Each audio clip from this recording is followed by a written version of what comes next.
الله رب العالمین د دې مدرسې وقوف په دې انداز باندې وکړو زما فراغت نه پس ما یو خوب ولید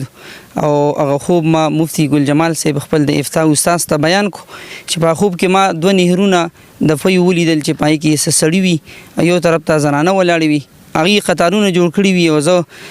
راشم او هغه قطارونه کې هغه ته پي ورچوم په پلیټونو کې هغه ځان سره په سامان کې هغه وړي دا سړي ډېر زنانه او سړی ولاړ وي دغه خوب نه پس ما مفتی صاحب ته دغه تذکره وکړه نو هغه ویل چې دا بزړه باندې سار مان دی ما ته ویل چې زلم دا ارمان دی چې د حفظ یا د علم یو مدرسې یو زده خدمت وکم نو هغه ویل چې الله رب العالمین متعال دوه مدرسې درکې یو به د زنانو وي او یو به د سړو وي او دا فی چې دی د علم دی دا به تقسیمې نو سو وخت کې تیر شو او کال پس الله رب العالمین هغه توفیق مول راکو د زې مونږ د مدرسې واغستو قرض او 10.5 لک روپۍ مانی به د خلکو په امداد مانی او د مقتدیانو په تعاون مانی د شاګردانو په منډو تړلو مانی الحمدلله د هغه پیسې ختم شوې د هغه نه پس به مونږ د بناتو دغه اخوا زې د بناتو د مونږ واغس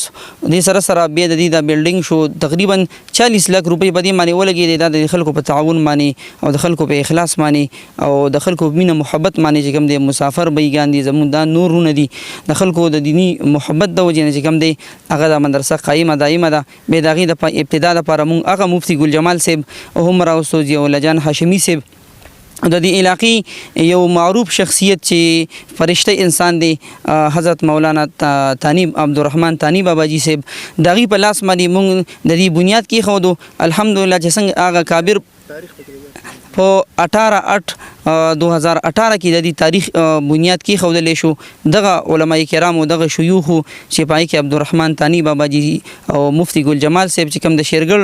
رئیس الافتاء دی او ضیاءالله جان هاشمي صاحب دی وارث خان حقانی صاحب دی مولانا یعقوب حقانی صاحب دی دوی راغلل او دا چونکې زموږ اکابر دي دوی د دې مدرسې بنیاد کې خودو الحمدلله پدې کې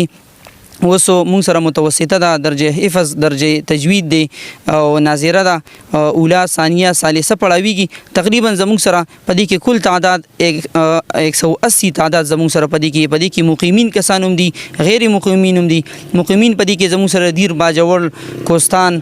تیملګره د دې ټولو علاقو کسان زموږ سره دلته رهایشي نو پدې کې موږ د خدمات کوو پدې کې تقریبا زموږ سره شپږ اساتذه دي صد حفظ دي صد علم دي او هغه درس او تدریس مون سره کوي مشرق ټي وي والا